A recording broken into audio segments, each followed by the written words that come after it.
Hello guys, कैसे हो आप सब। हम आपका स्वागत कर रहे हैं लीगल स्टडी जूरिस में। आज हम आप लोग को बताने वाले हैं कि आपका जो 1872 का इंडियन एविडेंस एक्ट था उसको रिप्लेस करके भारतीय साक्ष्य अधिनियम यानी बीएसए 2023 को लागू कर दिया गया है।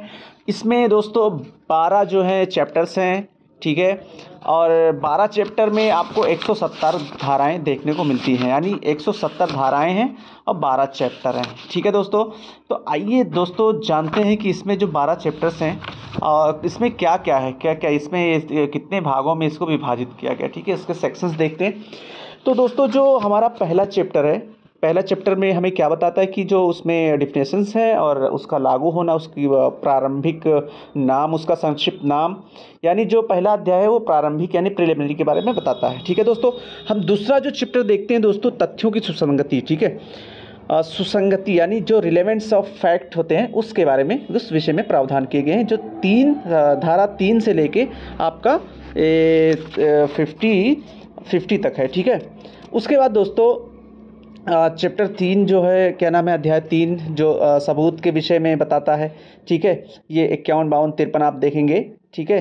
वो तथ्य जिनका साबित किया जाना आवश्यक नहीं है, ठीक है। इन सब चीज़ों के बारे में आपको अध्याय 3 में आपको पढ़ने को मिलेगा, ठीक है। अध्याय 4 जो है दोस्तों, ये मौखिक साक्ष्य के बारे में बताता है, ठीक है। ये इसमें 54 और 55 दो सेक्शन हैं, ठीक है।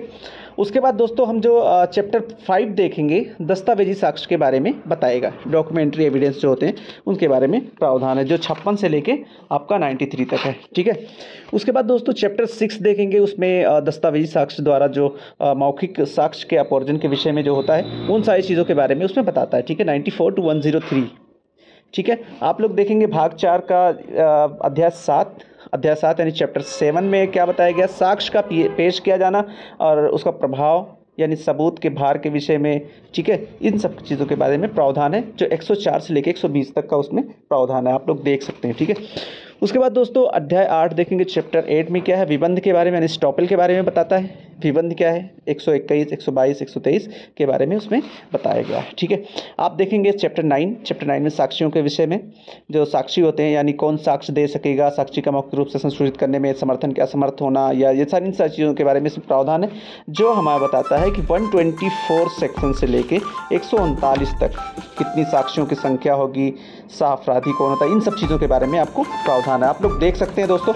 उसके बाद दोस्तों देखते हैं चैप्टर 10 में क्या है। चैप्टर 10 हम देखेंगे दोस्तों, अध्याय 10 साक्ष्यों की परीक्षा के विषय में है। इसमें क्रॉस एग्जामिन वगैरह इन सब चीज़ों के बारे में, साक्ष्यों की परीक्षा, साक्ष्यों का क्रम, किसी दस्तावेज को पेश करने के लिए बुलाए गए व्यक्ति की परीक्षा, ठीक है, सारी चीज़ों के बारे में बताया गया, जो कि 140 से लेके आपका 168 तक का इसमें जो धाराएं हैं उसमें इन सब चीज़ों के बारे में बताया गया, आप लोग ध्यान से देखिए, ठीक है। उसके बाद दोस्तों हम देखेंगे क्या नाम है, अध्याय 11 जो है, उसमें क्या है, साक्ष्य के अनुचित ग्रहण और अग्रहण के विषय में बताया गया है, ठीक है, अध्याय 11 में, जो कि 169 में बताया गया, ठीक है, सेक्शन नंबर 169।